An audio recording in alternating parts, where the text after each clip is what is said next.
Hello everyone, welcome to my literature saga. ഇന്ന് നമ്മൾ discuss ചെയ്യാൻ പോകുന്നത് വിക്ടർ ഹ്യൂഗോ എഴുതിയ ലാ മിസറാബിലെ എന്ന നോവലിന്റെ 9 മുതൽ 13 വരെയുള്ള ചാപ്റ്റേഴ്സ് ആണ്. ടെക്സ്റ്റിലേക്ക് പോകുന്നതിന് മുന്നേ നമുക്ക് ഓഥറിനെ പറ്റി ഒന്ന് നോക്കാം.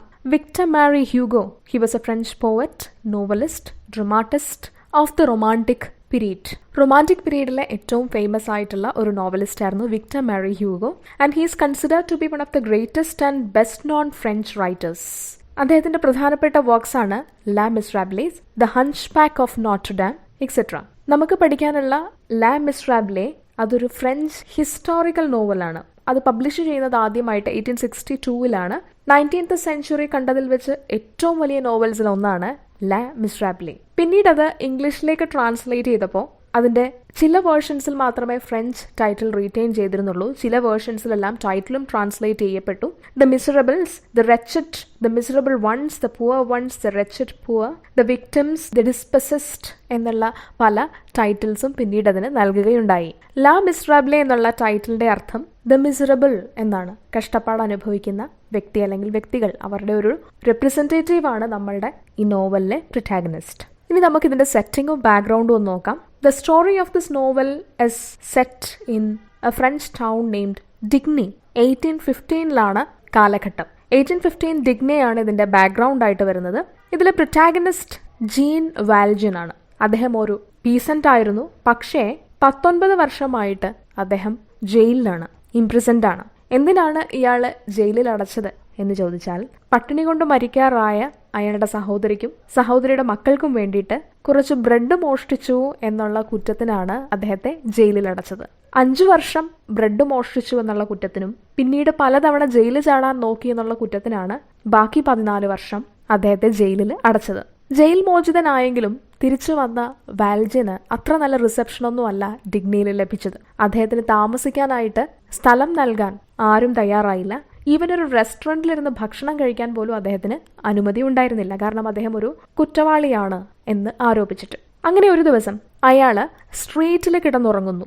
ഇത് കണ്ട ഡിഗ്നയുടെ ബിഷപ്പായ മിറിയൽ അദ്ദേഹത്തിന് അഭയം നൽകുന്നു. ഇവിടെ മുതലാണ് നമുക്ക് പഠിക്കാനുള്ള ചാപ്റ്റേഴ്സ് ബിഗിൻ ചെയ്യുന്നത്. അതിനു മുന്നേ നമുക്ക് ക്യാരക്ടേഴ്സിനെ പെട്ടെന്നൊന്ന് പരിചയപ്പെടാം. പ്രൊട്ടാഗണിസ്റ്റിനെ ഇപ്പോൾ ഓൾറെഡി നിങ്ങൾക്കറിയാം, ജീൻ വാൽജൻ ആണ്, the former convict. Then the bishop is there. His full name is Bishop Charles Francois Binwen Myriel, and he is also referred to as Monsieur Binwen in the novel. തെറ്റിപ്പോകരുത്, ഇവരെല്ലാവരും ഒരാൾ തന്നെയാണ്, bishop മിറിയൽ. ഇനി bishop മിറിയലിനൊരു servant ഉണ്ട്. ആ സെർവന്റിന്റെ പേരാണ് madam മക്ലോയ്. പിന്നെ ഒരു character കൂടെ ഉണ്ട്, ഒരു കൊച്ചു കുട്ടിയാണ്. കുട്ടിയുടെ പേര് പെറ്റിറ്റ് ജോവേ എന്നാണ്. ഇനി നമുക്ക് ആദ്യത്തെ ചാപ്റ്ററിലേക്ക് പോകാം. ചാപ്റ്റർ 9, ന്യൂ വോസ്, പുതിയ പ്രശ്നങ്ങൾ. So we know now Valjean, he is at the bishop's house being offered shelter by the bishop. ബിഷപ്പിന്റെ വീട്ടിലാണ് ബിഷപ്പ് ഷെൽട്ടർ നൽകിയിരിക്കുകയാണ്. അന്നത്തെ രാത്രി ബിഷപ്പിന്റെ വീട്ടിൽ നിന്ന് വാൽജൻ ഭക്ഷണം കഴിക്കുന്നു. വാൽജന് ഭക്ഷണം നൽകിയത് വെള്ളിപ്പാത്രങ്ങളിലായിരുന്നു. അത് വാൽജൻ ശ്രദ്ധിച്ചിട്ടുണ്ടായിരുന്നു. കാരണം ആ വെള്ളിപ്പാത്രങ്ങൾ വിലപിടിപ്പുള്ളവയായിരുന്നു. അങ്ങനെ ബിഷപ്പ് വാൽജന് ഉറങ്ങാനായിട്ട് ഒരു മുറി കൊടുക്കുന്നു.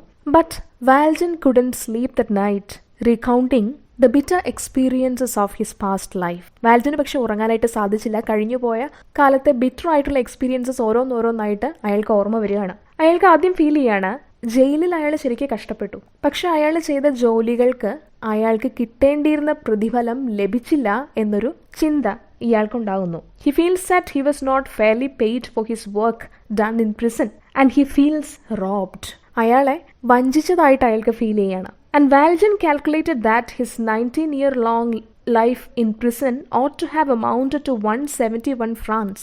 But what he received was only 109 francs and 15 sous. വാൽജന്റെ കണക്ക് പ്രകാരം അയാൾ അത്രയും നാൾ ജോലി ചെയ്തതിൽ നിന്ന് 171 ഫ്രാങ്ക്സ് ആണ് ലഭിക്കേണ്ടിയിരുന്നത്. പക്ഷെ ലഭിച്ചതോ വെറും 109 ഫ്രാങ്ക്സും 15 സോസും ആണ്. 15 സോ എന്ന് പറഞ്ഞാൽ അവിടുത്തെ കോയിൻസ് ആണ്. എന്നാൽ വാൽജിയൻ ഈ വേജസ് കാൽക്കുലേറ്റ് ചെയ്തപ്പോൾ സൺഡേസും മറ്റു പബ്ലിക് ഹോളിഡേയ്സും ഒക്കെ എക്സ്ക്ലൂഡ് ചെയ്തിട്ടാണ് കാൽക്കുലേറ്റ് ചെയ്തത്. എന്നിട്ടും അയാൾക്ക് ഇത്രയും വളരെ കുറഞ്ഞ തുകയാണ് ലഭിച്ചത്. അപ്പോൾ വാൽജൻ വിചാരിക്കുകയാണ്, ഒരു പക്ഷേ അൺനെസസറി ആയിട്ടുള്ള ഫൈൻസ് ഒക്കെ ഇയാളുടെ മേൽ ചുമത്തിയിട്ടുണ്ടായിരിക്കാം. അതുകൊണ്ടാണ് ഇത്രയും വലിയൊരു റിഡക്ഷൻ വേജസിൽ ഉണ്ടായത്. So perhaps he might have been levied with unnecessary fines, he believes. So he felt that he had been robbed. അതുകൊണ്ട് വാൽജന് തോന്നുകയാണ് വാൽജനെ വഞ്ചിച്ചിരിക്കുകയാണ്. വാൽജന് കിട്ടേണ്ടിയിരുന്ന തുക ലഭിച്ചില്ല, അയാൾ കൊള്ളയടിക്കപ്പെട്ടു എന്നുള്ളൊരു ബോധം അയാൾക്കുണ്ടാവുകയാണ്. And next Valjean recounts another bitter experience.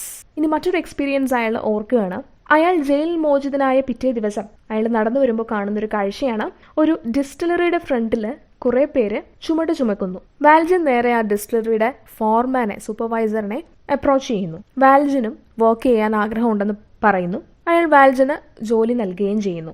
സാധാരണ അവിടെ ജോലി ചെയ്താൽ വർക്കേഴ്സിന് കൊടുക്കുന്ന ഒരു മിനിമം വേജ് എന്ന് പറയുന്നത് 30 സൗസ് ആണ്. അതുകൊണ്ട് വാൽജനും വളരെ പ്രതീക്ഷയോടുകൂടെ തന്നെ ജോലിയിൽ പ്രവേശിച്ചു. So it was not difficult for the robust enthusiastic Valjean to find a job there.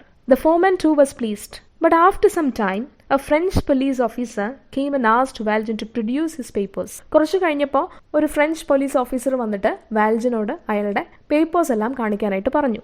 അങ്ങനെ വാൽജന് അയാളുടെ യെല്ലോ പാസ്പോർട്ട് കാണിക്കേണ്ടതായിട്ട് വരുന്നു. ഇനി എന്താണ് ഈ യെല്ലോ പാസ്പോർട്ട്? ഫ്രാൻസിൽ സാധാരണ ജനങ്ങൾക്ക് തന്നെ ഒരു സിറ്റി വിട്ട് മറ്റൊരു സിറ്റിയിലേക്ക് യാത്ര ചെയ്യണമെന്നുണ്ടെങ്കിൽ ഇന്റേണൽ പാസ്പോർട്ട് ആവശ്യമായിരുന്നു. ഏതെങ്കിലും കാരണവശാൽ കുറ്റം ചെയ്തവർ ജയിൽ മോചിതരായാൽ പോലും അവർക്ക് ഇഷ്യൂ ചെയ്യുന്ന പാസ്പോർട്ട് യെല്ലോ പാസ്പോർട്ടായിരിക്കും. അതിൽ അവർ ചെയ്ത കുറ്റം അല്ലെങ്കിൽ അവർ കുറ്റവാളിയാണ് എന്നുള്ള കാര്യം രേഖപ്പെടുത്തിയിട്ടുണ്ടാകും. അങ്ങനെ ഇപ്പോൾ ഈ ഫ്രഞ്ച് പോലീസ് ഓഫീസർ വന്ന് ചോദിച്ചപ്പോൾ വാൽജന് ഈ യെല്ലോ പാസ്പോർട്ട് ഹാജരാക്കേണ്ടതായിട്ട് വന്നു. അങ്ങനെ ആ പോലീസ് ഓഫീസർ ഫോർമാനോട് എന്തോ പറഞ്ഞു. വീണ്ടും വാൽജൻ ജോലി തുടർന്നു. The very next day, when Valjean demanded his wages, the foreman paid him 25 സൗസ് while the others were paid 30 സൗസ്. പിറ്റേന്ന് മോർണിംഗ് വാൽജൻ ഫോർമാൻ്റെ അടുത്ത് അയാളുടെ വേതനം ആവശ്യപ്പെട്ടു. അപ്പോൾ അയാൾക്ക് നൽകിയത് വെറും 25 സൗസ് ആണ്. സാധാരണഗതിയിൽ 30 സൗസ് എല്ലാ വർക്കേഴ്സിനും കൊടുത്തുകൊണ്ടിരുന്ന സ്ഥാനത്ത് ഇയാൾക്ക് ലഭിച്ചത് 25 സൗസ് ആണ്. വാൽജൻ അയാളെ ക്വസ്റ്റ്യൻ ചെയ്തു. അയാൾ പറഞ്ഞത് ഒരു കുറ്റവാളിയായിരുന്ന നിനക്ക് ഇത് തന്നെ ധാരാളമാണ് എന്നാണ്. As Valjean questioned him, he said that it was good enough for a former convict. And once again he felt robbed. അങ്ങനെ വാൽജന് തോന്നുകയാണ് എല്ലാവരും കൂടെ ചേർന്ന് വാൽജനെ ചതിക്കുകയാണ്, ഈ സൊസൈറ്റി മുഴുവൻ എന്നെ ചതിക്കുകയാണ്. ജയിൽ മോചിതനായെങ്കിലും ഞാൻ ഫ്രീ അല്ല, ഇപ്പോഴും ഞാൻ അതിന്റെ ശിക്ഷ അനുഭവിച്ചുകൊണ്ടിരിക്കുകയാണ്. അതുകൊണ്ട് സൊസൈറ്റി അയാളെ വഞ്ചിച്ചു എന്നുള്ളൊരു ബോധം അയാളുടെ ഉള്ളിലുണ്ട്. അതുകൊണ്ട് വീണ്ടും കുറ്റങ്ങൾ ചെയ്യാനുള്ള പ്രവണത പതിയെ പതിയെ അയാളിൽ ഉണ്ടാവാനായിട്ടും തുടങ്ങി. അതുകൊണ്ട് അന്നത്തെ രാത്രി വാൽജന് ഉറങ്ങാനായിട്ട് സാധിച്ചില്ല. നമ്മൾ അടുത്ത ചാപ്റ്ററിലേക്ക് വരികയാണ്. Chapter 10, The Man Awakened. That night Valjean couldn't sleep. He woke up early in the morning when the cathedral clock struck 2. പുലർച്ചെ 2 മണിക്ക് അയാൾ എണീറ്റതാണ്. വാൽജൻ ആക്ച്വലി ഉറങ്ങാൻ പറ്റാത്തതിന്റെ മറ്റൊരു റീസൺ ആണ് അയാൾക്ക് ബിഷപ്പ് നൽകിയ ബെഡ് അത് ഭയങ്കര കംഫർട്ടബിൾ ആയിട്ട് അയാൾക്ക് ഫീൽ ചെയ്തു. കാരണം 19 വർഷത്തോളം ജയിലിലാണ്, നിലത്താണ് കിടക്കുന്നത്. അതുകൊണ്ട് അയാൾക്ക് ബെഡിൽ കിടന്നുള്ള പരിചയം ഇല്ല. അതുകൊണ്ടാണ് ശരിക്കും വാൽജന് ഉറങ്ങാനായിട്ട് സാധിക്കാഞ്ഞത്. So what awakened him was his overly comfortable bed, and he felt difficult to go back to sleeping, for he had already slept more than 4 hours and was not used to taking many hours rest. So he fell to think. അത് മാത്രമല്ല, already 2 മണിക്ക് എണീറ്റ് പോയതുകൊണ്ട് വീണ്ടും തിരിച്ചുറങ്ങാനായിട്ട് അയാൾക്ക് പറ്റിയില്ല. ജയിലിൽ ഇത്രയും സമയമൊന്നും അയാൾ റെസ്റ്റ് എടുത്ത് ശീലവും ഇല്ല. പെട്ടെന്നാണ് വാൽജന്റെ മനസ്സിലേക്ക് ഒരു ചിന്ത കടന്നു വരുന്നത്. തലേ ദിവസം രാത്രി അയാൾക്ക് ഭക്ഷണം വിളമ്പിയ വെള്ളിപ്പാത്രങ്ങളാണ് അയാളെ അലട്ടിയത്. Suddenly he thought of the 6 expensive silverware set and the silver ladle at the bishop's house, which began to brood over him. Those solid antique silver sets were too expensive, and he knew that the silver ladle alone would fetch him 200 francs, which was double what he had earned in 19 years. ഈ വെള്ളിപ്പാത്രങ്ങൾ വളരെ expensive ആണെന്നും അതിലെ ഒരു silver ലേഡിൽ എന്ന് പറഞ്ഞാൽ silver spoon ആണ്, അത് മാത്രം വിറ്റാൽ ഏകദേശം 200 ഫ്രാങ്ക്സോളം ലഭിക്കും. അതായത് 19 വർഷം അയാൾ ജയിലിൽ കിടന്ന് കഷ്ടപ്പെട്ടുണ്ടാക്കിയതിന്റെ ഇരട്ടിയാണ്. അതുകൊണ്ട് അയാൾക്ക് ആ പാത്രങ്ങൾ മോഷ്ടിക്കാനുള്ള ടെംപ്റ്റേഷൻ കൂടി വന്നു. 3 മണിയായപ്പോഴത്തേക്കും അയാൾ ഒരു തീരുമാനത്തിലെത്തി, എന്തായാലും ഞാൻ ഈ സിൽവർ വെയർ മോഷ്ടിക്കും. അങ്ങനെ ഫുള്ളി എക്യുപ്ഡ് ആയിട്ട് അയാൾ ബിഷപ്പിന്റെ റൂമിലേക്ക് പ്രവേശിച്ചു. അടുത്ത ചാപ്റ്ററിലേക്ക് നമ്മൾ മൂവ് ചെയ്യാണ്. Chapter 11, What he does. അങ്ങനെ ബിഷപ്പിന്റെ റൂമിന്റെ ഫ്രണ്ടിലെത്തിയപ്പോൾ വാൽജൻ കണ്ടു ഡോർ തുറന്നു കിടക്കാണ്. Door അടച്ചിട്ടില്ല. The bishop had not closed it, and Valjean slightly pushed the door with his fingers and entered the room like a cat. ഈ ഡോറ് തുറക്കാൻ നോക്കുന്നതിനിടയിൽ ഒരു ലൗഡ് നോയ്സ് ഉണ്ടാകുകയും കുറച്ചു നേരത്തേക്ക് വാൽജൻ ഒന്ന് പേടിച്ച് നിൽക്കുകയും ചെയ്തു. As he managed to open the door, an old hinge that needed oiling emitted a loud noise. He paused for a while, and he stood petrified. Again, after a few minutes, he peeped inside the door, which was now wide open. കുറച്ചു നേരം confused ആയി നിന്നെങ്കിലും പിന്നീട് door തുറന്ന് അകത്ത് പ്രവേശിച്ചു. വാൽജൻ ചുറ്റും നോക്കി. ഒരു നോയ്സും കേൾക്കാനില്ല, ആരെയും കാണാനുമില്ല. അങ്ങനെ ബിഷപ്പിന്റെ റൂമിലെത്തി. He entered the room. ഇനി ബിഷപ്പിന്റെ റൂമിൽ ചുറ്റും നോക്കിയപ്പോൾ കണ്ട കാഴ്ച ഇതാണ്. അവിടെ ഒരു ടേബിൾ ഉണ്ട്. ആ ടേബിളിന്റെ പുറത്ത് കുറെ പേപ്പേഴ്സ് ഇങ്ങനെ വലിച്ചു വാരിയിട്ടിരിക്കുകയാണ്. There was a table with scattered papers and bulks of open folios on it. ഈ ടേബിളിനോട് ചേർന്ന് തന്നെ ഒരു സ്റ്റൂൾ ഉണ്ടായിരുന്നു. ആ സ്റ്റൂളിൽ നിറയെ പുസ്തകങ്ങൾ ഇങ്ങനെ വെച്ചിരിക്കുകയാണ്. അതിനോടൊപ്പം തന്നെ ഒരു ആം ചെയർ ഉണ്ട്. ആ ആം ചെയറിലാണെങ്കിൽ നിറയെ വസ്ത്രങ്ങൾ വലിച്ചു വാരിയിട്ടിട്ടുണ്ട്. തൊട്ടടുത്ത് തന്നെ ഒരു നീലറും ഉണ്ട്. നീലർ എന്ന് പറയുന്നത് മുട്ടുകുത്തി പ്രാർത്ഥിക്കാൻ യൂസ് ചെയ്യുന്ന ഒരു ടേബിളാണ്. And now he could hear the bishop's calm and regular breathing. ചുറ്റും ഒന്നുമില്ല, എല്ലാം നിശ്ചലമാണ്. ആകെ കൂടെ കേൾക്കുന്നത് ബിഷപ്പ് ബ്രീത്ത് ചെയ്യുന്ന സൗണ്ടാണ്. പെട്ടെന്നാണ് അയാൾ മനസ്സിലാക്കുന്നത് അയാൾ ബിഷപ്പ് കിടക്കുന്ന ആ ബെഡിന്റെ തൊട്ടടുത്ത് എത്തിയിരിക്കുകയാണ്. Suddenly he stopped. He had reached the bed on which the bishop slept. അങ്ങനെ ബിഷപ്പ് കിടന്നുറങ്ങുകയാണ്. ഇടയ്ക്കിടയ്ക്ക് റൂമിലേക്ക് വരുന്ന മൂൺലൈറ്റിന്റെ വെളിച്ചത്തിൽ വാൽജിൻ ബിഷപ്പിന്റെ ഫേസിലേക്ക് നോക്കി. Now he could see the bishop's face occasionally illuminated by moonlight. He was sleeping peacefully with his head resting on the pillow. വളരെ ശാന്തനായാണ് bishop ഉറങ്ങുന്നത്. Bishop ഒരു ബ്രൗൺ വൂളൻ ഗാർമെന്റ് ധരിച്ചിരുന്നു. കാരണം അവിടെ വലിയ തണുപ്പായിരുന്നു. ബിഷപ്പിന്റെ മുഖത്തേക്ക് നോക്കിയപ്പോൾ വാൾട്ടന് മനസ്സിലായി അദ്ദേഹത്തിന്റെ മുഖത്ത് ഉണ്ടായിരുന്ന emotion സംതൃപ്തിയുടേതാണ്. There was an indefinable expression of satisfaction, hope and bliss. സംതൃപ്തിയും പ്രതീക്ഷയും സന്തോഷവും ഒക്കെയായിരുന്നു ബിഷപ്പിന്റെ മുഖത്ത്. അതൊരു സ്മൈൽ എന്ന് പറഞ്ഞ് ഒതുക്കാൻ പറ്റുകയില്ല. It was almost a radiance. അതുപോലെ ബിഷപ്പിന്റെ നെറ്റിയിൽ വാൽജിന് കാണാൻ കഴിഞ്ഞത് ഹെവനിന്റെ തന്നെ ഒരു റിഫ്ലക്ഷനാണ്. അത്രയും സമാധാനമായിരുന്നു ബിഷപ്പിന്റെ മുഖത്തുണ്ടായിരുന്നത്. For a moment Valjean had a second thought and he stood there confused. കുറച്ചു നേരത്തേക്ക് വാൽജിന് കൺഫ്യൂസ്ഡ് ആയി. മോഷ്ടിക്കണോ വേണ്ടയോ എന്നുള്ള ചിന്തയായി. തനിക്ക് അഭയം തന്ന വ്യക്തിയാണ്, അയാളുടെ വീട്ടിൽ നിന്ന് തന്നെയാണ് ഈ പാത്രങ്ങൾ മോഷ്ടിക്കാനും പോകുന്നത്. പക്ഷേ കൂടുതലൊന്നും ആലോചിക്കാതെ വാൽജിൻ വെള്ളിപ്പാത്രങ്ങൾ മോഷ്ടിക്കാൻ തന്നെ തീരുമാനിക്കുന്നു. Then he walked past the bed straight into the cupboard where the silverware was kept. വാൽജിന് ഈ കബോർഡ് കുത്തി തുറക്കേണ്ട ആവശ്യമൊന്നും വന്നില്ല. കാരണം ബിഷപ്പ് ഓൾറെഡി കീ അതിൽ ഇട്ടിട്ടുണ്ടായിരുന്നു. The key was already there on it, so it was very easy for them. And he stole those silverware, put it in his knapsack and ran away. അങ്ങനെ silver പാത്രങ്ങൾ മോഷ്ടിച്ച് അയാളുടെ ഭാണ്ഡത്തിലാക്കി മതിൽ ചാടി അയാൾ രക്ഷപ്പെട്ടു. അടുത്ത ചാപ്റ്ററാണ് chapter 12, the bishop at work. അങ്ങനെ പിറ്റേ ദിവസം രാവിലെ മാഡം മെക്ലോയർ ആണ് ബിഷപ്പിനെ സിൽവർ പാത്രങ്ങൾ മോഷണം പോയ കാര്യം അറിയിക്കുന്നത്. And she said that she suspect Jean Valjean for this. അത് മാത്രമല്ല, ഇവർ പറയുന്നു അവർ ജീൻ വാൽജിനെ തന്നെയാണ് സംശയിക്കുന്നത്. മതിൽ ചാടിയ മാർക്സും അവർ കാണിച്ചു കൊടുക്കുന്നു. അങ്ങനെ ബിഷപ്പിന്റെ അടുത്ത് വെള്ളിപ്പാത്രങ്ങൾ മോഷണം പോയ കാര്യം വളരെ സീരിയസ് ആയിട്ട് മാഡം മെക്ലോയർ അവതരിപ്പിക്കുകയാണ്. പക്ഷെ ബിഷപ്പ് ചിരിക്കുകയാണ് ചെയ്തത്. ബിഷപ്പ് എന്നിട്ട് മാഡം മെക്ലോയറോട് ചോദിക്കുന്നു, ആക്ച്വലി ഈ വെള്ളിപ്പാത്രങ്ങൾ നമ്മൾക്ക് അർഹതപ്പെട്ടതാണോ? The bishop now said that the silverware never belong to them. Bishop പറയുന്നു, ആ സിൽവർ പാത്രങ്ങൾ സൂക്ഷിക്കാൻ ഏറ്റവും കൂടുതൽ അർഹതയുള്ള ആൾ തന്നെയാണ് അത് മോഷ്ടിച്ചിട്ടുള്ളത്. നമ്മൾക്കത് വീട്ടിൽ സൂക്ഷിക്കാനുള്ള അവകാശമുണ്ടായിരുന്നില്ല. കാരണം പാവപ്പെട്ട ആർക്കെങ്കിലുമാണ് അത് ഉപകരിക്കേണ്ടിയിരുന്നത്. നമുക്കതിൻ്റെ ആവശ്യം തൽക്കാലമില്ല. നിങ്ങൾ സംശയിക്കും പോലെ ജീൻ വാൽജിൻ ആണ് അത് മോഷ്ടിച്ചിട്ടുള്ളതെങ്കിൽ അയാൾ ഒരു പാവപ്പെട്ടവനാണ്. അയാൾ അത് എടുത്തിട്ടുണ്ടെങ്കിൽ അതൊരു ക്രൈമും അല്ല എന്ന് ബിഷപ്പ് പറയുന്നു. ഇത് കേട്ടപ്പോൾ മാഡം മെക്ലോയർ അത്ഭുതപ്പെട്ടു പോയി. പക്ഷേങ്കിലും അവർ ഭയങ്കര കൺസേൺഡ് ആയിരുന്നു ഈ പാത്രങ്ങൾ നഷ്ടപ്പെട്ടതിൽ. അതിന് കാര്യമുണ്ട്. She was worried about those stolen silverware for the bishop had no cutlery other than this to have his food. അവരുടെ വിഷമം മുഴുവൻ ബിഷപ്പ് ഭക്ഷണം കഴിച്ചുകൊണ്ടിരുന്നത് ഈ സിൽവർ കട്ട്ലറി യൂസ് ചെയ്തിട്ടാണ്. അപ്പോൾ ബിഷപ്പ് പറയുന്നുണ്ട്, സിൽവർ കട്ട്ലറി തന്നെ യൂസ് ചെയ്യണമെന്ന് എന്താണ് നിർബന്ധം? പ്യൂട്ടർ കട്ട്ലറി യൂസ് ചെയ്യാമല്ലോ. അപ്പോൾ മാഡം മെക്ലോയർ പറയുന്നു, പ്യൂട്ടർ കട്ട്ലറി അതിനൊരു സ്മെല്ലുണ്ട്, അതുകൊണ്ട് ഭക്ഷണം കഴിച്ചാൽ ശരിയാവുകയില്ല.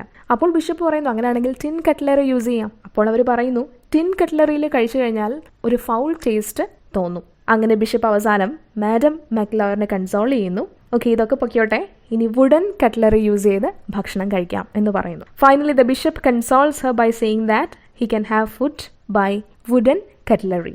After some time a group of French police officers arrived at the bishop's doorsteps with Jean Valjean. കുറച്ചു കഴിഞ്ഞപ്പോഴത്തേക്കും കുറെ ഫ്രഞ്ച് പോലീസ് ഓഫീസേഴ്സ് ജീൻ വാൽജിനുമായിട്ട് ബിഷപ്പിന്റെ വീട്ടിൽ വരുന്നു.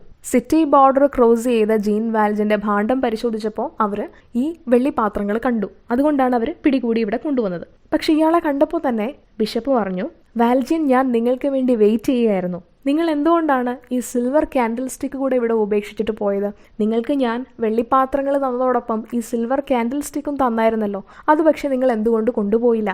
നിങ്ങൾ വരുമെന്ന് എനിക്ക് അറിയാമായിരുന്നു, നിങ്ങളെ പ്രതീക്ഷിച്ചിരിക്കുകയായിരുന്നു എന്ന് പറയുന്നു. Actually the bishop was trying to save the poor Valjean. Bishop അവിടെ കള്ളം പറഞ്ഞതാണ്. കാരണം ബിഷപ്പ് കള്ളം പറഞ്ഞില്ല എന്നുണ്ടെങ്കിൽ പോലീസ് അയാളെ പിടികൂടും. അങ്ങനെ ഫ്രഞ്ച് പോലീസ് ഓഫീസേഴ്സ് വാൽജിനെ വെറുതെ വിടുന്നു. പക്ഷേ വാൽജിന് കുറ്റബോധം കൊണ്ട് വല്ലാത്ത വിഷമമായി. Jean Valjean was about to faint, unable to believe what was going around him. But the bishop consoles him by saying that he should never forget his word to become an honest man with this money. പക്ഷേ bishop അയാളെ console ചെയ്യുന്നു. എന്നിട്ട് പറയുന്നു, എല്ലാവരുടെയും മുന്നിൽ വെച്ചാണ് പറയുന്നത്, നീ എനിക്ക് തന്ന വാക്ക് നീ മറക്കാതിരുന്നാൽ മതി. ഈ പാത്രങ്ങൾ വിറ്റ് കിട്ടുന്ന പൈസ കൊണ്ട് നീ ഒരു സത്യസന്ധനായ മനുഷ്യനായി ഇനി ജീവിതം തുടരും എന്നുള്ള വാക്ക് നീ ഒരിക്കലും തെറ്റിക്കരുത്, അത് മാത്രം മതി എന്ന് പറയുന്നു. പക്ഷെ വാൽജിൻ അറിയാം, വാൽജിൻ അങ്ങനെ ഒരു വാക്കും കൊടുത്തിട്ടില്ല. ബിഷപ്പ് വാൽജിനെ അവിടെ സംരക്ഷിക്കുകയാണ് ചെയ്തത്. അങ്ങനെ ബിഷപ്പിന്റെ വാക്ക് ഫോളോ ചെയ്യുമെന്നുള്ള ഒരു ഡിറ്റർമിനേഷനോടുകൂടെ വാൽജിൻ അവിടം വിട്ട് പോകുന്നു. അടുത്ത ചാപ്റ്ററിലേക്ക് പോവാണ്. ചാപ്റ്റർ 13, പെറ്റിറ്റ് ജോവേസ്. അങ്ങനെ ബിഷപ്പിന്റെ വീട്ടിൽ നടന്ന സംഭവങ്ങൾക്ക് ശേഷം വാൽജിൻ ടൗൺ വിട്ട് പോകുന്നു. ടൗൺ വിട്ട് പോകുമ്പോൾ വാൽജിന് ഭയങ്കരമായി ഹ്യൂമിലിയേറ്റഡ് ആയ പോലെ ഫീൽ ചെയ്യുന്നുണ്ട്. ദേഷ്യവും സങ്കടവും നാണക്കേടും ഒക്കെ അയാൾക്കുണ്ടായിരുന്നു. അങ്ങനെ അയാൾ കൺട്രി സൈഡിലുള്ള ഒരു കുറ്റിക്കാട്ടിൽ ഇരുന്ന് വിശ്രമിക്കുന്നു. As he was going through the countryside, he happens to sit beside a bush. Then he notices a happy boy singing and playing knucklebone game with a handful of coins that contained a 40 sou coin. അങ്ങനെ അയാൾ ആ കുറ്റിക്കാട്ടിലിരുന്ന് വിശ്രമിക്കുമ്പോഴാണ് അയാൾ കാണുന്നത് വളരെ സന്തോഷവാനായ ഒരു കുട്ടി പാട്ടൊക്കെ പാടി നക്കിൾ ബോൺ ഗെയിം കളിച്ചുകൊണ്ട് വരികയാണ്. നക്കിൾ ബോൺ ഗെയിം എന്ന് പറയുന്നത് കുറേ ടൈനി ഓബ്ജക്ട്സ് കയ്യിൽ നിന്ന് ഇങ്ങനെ മുകളിലേക്ക് എറിയും, എന്നിട്ടത് ക്യാച്ച് ചെയ്യും. ആ ഒരു ഗെയിമാണ്. കുട്ടി ഈ ഗെയിം കളിച്ചുകൊണ്ട് വരികയാണ്. കുട്ടിയുടെ കയ്യിൽ പക്ഷേ ഉള്ളത് നിറയെ കോയിൻസ് ആണ്. ആ കോയിൻസിൽ ഒരു 40 സോ കോയിനും ഉണ്ടായിരുന്നു. അവന്റെ പേര് പെറ്റിറ്റ് ജോവേ എന്നായിരുന്നു. അപ്പോൾ കുട്ടി ഇയാള് ഈ കുറ്റിക്കാട്ടിലിരിക്കുന്നൊന്നും കുട്ടി ശ്രദ്ധിക്കുന്നില്ല. വാൽജിൻ ആണെങ്കിൽ കുറ്റിക്കാട്ടില് വളരെ വിഷമിച്ച് തല കുനിച്ചിരിക്കുകയാണ്. As Valjean was resting there with his head bent, the boy tossed the coins and the 40 sou coin escaped him and went rolling into the bush and Valjean put his foot on it. പക്ഷേ ഇയാളെ കുറ്റിക്കാട്ടിലിരിക്കുന്ന ഒന്നും അറിയാതെ കുട്ടി coins എല്ലാം മുകളിലേക്ക് toss ചെയ്തു. അതിൽ ആ 40 സോ കോയിൻ റോൾ ചെയ്ത് കുറ്റിക്കാട്ടിൽ വന്ന് വാൽജിൻ ഇരിക്കുന്ന സ്ഥലത്ത് വീഴുകയും വാൽജിൻ ഇതറിയാതെ ആ കോയിന്റെ മേല് കാല് വെക്കുകയും ചെയ്യുന്നു. പക്ഷെ കുട്ടി കറക്റ്റായിട്ട് ഈ 40 സോ കോയിൻ ട്രേസ് ചെയ്യുന്നുണ്ടായിരുന്നു. അപ്പോഴാണ് കുട്ടി കാണുന്നത് ഇങ്ങനെ ഒരാൾ അവിടെ ഇരിക്കുന്നതും അയാളത് ഫൂട്ട് വെച്ച് മറക്കുകയും ചെയ്തു എന്നുള്ളത്. The child who had been watching this went straight up to the man and asked for his coin. കുട്ടി നേരെ ചെന്ന് വാൽജിനോട് കോയിൻ തിരികെ തരാനായിട്ട് ആവശ്യപ്പെടുന്നു. പക്ഷെ വാൽജിൻ ഇതിനെപ്പറ്റി ഒന്നും അറിയില്ല. വാൽജിൻ തിരിച്ച് കുട്ടിയോട് പേരെന്താണെന്ന് ചോദിക്കുന്നു. അവൻ പെറ്റിറ്റ് ജോവേ ആണ് പേരെന്ന് മറുപടിയും പറയുന്നു. എന്നിട്ടും വാൽജിൻ കുട്ടി പറയുന്നതിനോടൊന്നും ശ്രദ്ധിക്കുന്നില്ല. But still the boy was asking for his coin. പക്ഷെ കുട്ടി വിടാനായിട്ട് തയ്യാറല്ല. കുട്ടി വീണ്ടും കോയിൻ ചോദിച്ചുകൊണ്ടേയിരുന്നു. And Valjean paid no attention. Finally the boy grasped Valjean's collar and shook him. പിന്നീട് കുട്ടി വാൽജിന്റെ കോളറിൽ പിടിച്ചു, എന്നിട്ട് കോയിൻ തരാനായിട്ട് ആവശ്യപ്പെട്ടു. പക്ഷെ വാൽജിന് മാറ്റമൊന്നും ഉണ്ടായിരുന്നില്ല. He remind the same. അവസാനം കുട്ടി കരഞ്ഞുകൊണ്ട് ഇയാളുടെ അടുത്ത് ഈ കോയിൻ തിരികെ നൽകാനായിട്ട് ബെഗ് ചെയ്യാനായിട്ട് തുടങ്ങി. Now the boy began to cry and beg him for the coin. Now Valjean became angry. He frightened the boy and shooed him away. കുട്ടിയെ ഭയപ്പെടുത്തി കുട്ടിയെ ഓടിച്ചു കളഞ്ഞു. പാവം കുട്ടി കരഞ്ഞുകൊണ്ട് ഓടിപ്പോവുകയും ചെയ്തു. കുറച്ചു കഴിഞ്ഞപ്പോൾ വാൽജിൻ പതിയെ എണീറ്റു. After some time, Valjean lifted up his head to look around. The sun had just set, and as he stepped forward, he caught sight of the 40 sou that had been lying beneath his foot. ഇരുന്ന സ്ഥലത്ത് നിന്ന് എണീറ്റപ്പോഴാണ് വാൽജിന് മനസ്സിലായത് കുട്ടി ഇത്രയും നേരം ചോദിച്ചുകൊണ്ടിരുന്ന 40 so coin ഇയാളുടെ പാദങ്ങൾക്കടിയിൽ കിടക്കുകയായിരുന്നു. വാൽജിൻ ശരിക്കും ഷോക്ക്ഡ് ആയിപ്പോയി. He was shocked to see this, for the boy had been pleading for the same for a long time. കാരണം കുറേ നേരമായിട്ട് ആ കുട്ടി ഇവിടെ നിന്ന് കരഞ്ഞ് കേണ് അപേക്ഷിക്കുകയായിരുന്നു. വാൽജിന് വല്ലാത്ത കുറ്റബോധമുണ്ടായി. He felt guilty. He felt that he had robbed the poor child. അയാൾക്ക് തോന്നി പാവം പിടിച്ചൊരു കുട്ടിയെയാണ് ഞാനിവിടെ കൊള്ളയടിച്ചിരിക്കുന്നത്, അതുകൊണ്ട് അവനെ തിരഞ്ഞു പിടിച്ച് അവനെ അത് ഏൽപ്പിക്കണം എന്ന് അയാൾക്ക് തോന്നി. So without waiting for another moment Valjean set out in search of the poor child, calling aloud his name. അവന്റെ പേര് ഉച്ചത്തിൽ വിളിച്ചുകൊണ്ട് വാൽജിൻ കുട്ടിയെ അന്വേഷിച്ച് നടന്നു. But no reply was heard. പക്ഷേ കുട്ടിയെ കണ്ടെത്താനായിട്ടായില്ല. ആ പ്ലേസും ഓൾമോസ്റ്റ് ഡിസേർട്ടഡ് ആയിരുന്നു. അവിടെ ആരും ഉണ്ടായിരുന്നില്ല. കുറച്ച് കഴിഞ്ഞപ്പോഴത്തേക്കും ഒരു പ്രീസ്റ്റ് കുതിരപ്പുറത്ത് വരുന്നത് വാൽജൻ കണ്ടു. After walking a long distance, Valjean noticed a priest on horseback. He enquired him about the boy and gave the priest a donation of 5 francs for charity. അയാൾക്ക് കുറ്റബോധം കൊണ്ട് അയാൾ ആ പ്രീസ്റ്റിന്റെ അടുത്ത് 5 ഫ്രാങ്ക്സ് കൊടുത്തിട്ട് പറഞ്ഞു, പാവപ്പെട്ടവരും കഷ്ടപ്പാട് അനുഭവിക്കുന്നവർക്കും വേണ്ടിയിട്ടുള്ള ഒരു ഡൊണേഷൻ ആണ് എന്ന് പറയുന്നു. എന്നിട്ട് അയാളോട് ചോദിക്കുന്നു, കുട്ടിയെ കണ്ടോ എന്ന് ചോദിക്കുന്നു. പക്ഷെ അയാൾക്ക് കുട്ടിയെ പറ്റി ഒന്നും അറിയില്ല. Then he revealed that he was a thief and must be punished. അങ്ങനെ വാൽജൻ ആ പ്രീസ്റ്റിനോട് സത്യം തുറന്നു പറയുന്നു. അയാൾ തെറ്റ് ചെയ്തെന്നും ശിക്ഷ അർഹിക്കുന്നുവെന്നും പറയുന്നു. പക്ഷെ പ്രീസ്റ്റ് ഇയാളൊരു കുറ്റവാളിയാണെന്നും ഉള്ള കഥയൊക്കെ കേട്ട് കഴിഞ്ഞപ്പോൾ ഭയപ്പെട്ട് പ്രീസ്റ്റ് ഓടിക്കളഞ്ഞു. പക്ഷെ വാൽജൻ ഗിവ് അപ്പ് ചെയ്യാനായിട്ട് തയ്യാറല്ലായിരുന്നു. He continued his search and he began to cry. കരഞ്ഞുകൊണ്ട് അയാൾ കുട്ടിക്ക് വേണ്ടിയുള്ള തിരച്ചിൽ കണ്ടിന്യൂ ചെയ്തു. ഇടയ്ക്ക് ഡിസപ്പോയിന്റഡ് ആയി പോയെങ്കിലും ബിഷപ്പിന്റെ വീട്ടിൽ വെച്ച് ബിഷപ്പ് പറഞ്ഞ വാക്കുകൾ, never forget to become an honest man എന്ന് പറഞ്ഞ വാക്കുകൾ വാൽജനെ ഹോണ്ട് ചെയ്തോണ്ടേയിരുന്നു. The bishop's words were haunting him like anything. കുറേ സമയം വാൽജൻ കരഞ്ഞു. He wept for a long time, and the bishop's words gave him hope and strength, and light began to enter his soul. ബിഷപ്പിന്റെ വാക്കുകൾ അയാൾക്ക് പുതിയ വെളിച്ചം പകർന്നു കൊടുത്തുകൊണ്ടിരുന്നു. വാൽജന് കുട്ടിയെ കണ്ടെത്താനായിട്ട് സാധിച്ചില്ല. പക്ഷേ ഇവിടെ കൊണ്ട് നറേറ്റർ സ്റ്റോറി ഈ ചാപ്റ്റർ കൺക്ലൂഡ് ചെയ്യാണ്. At this point, narrator concludes the chapter by saying that later Valjean was seen kneeling in front of the bishop's house in prayer. പിന്നീട് വാൽജനെ കാണുന്നത് ബിഷപ്പിന്റെ വീടിന്റെ മുമ്പിൽ മുട്ടുകുത്തി നിന്ന് കരയുന്നതാണ്. ഇത്രയാണ് നമുക്ക് പഠിക്കാനുള്ള സ്റ്റോറിയുടെ കഥ. So thank you for listening and watching.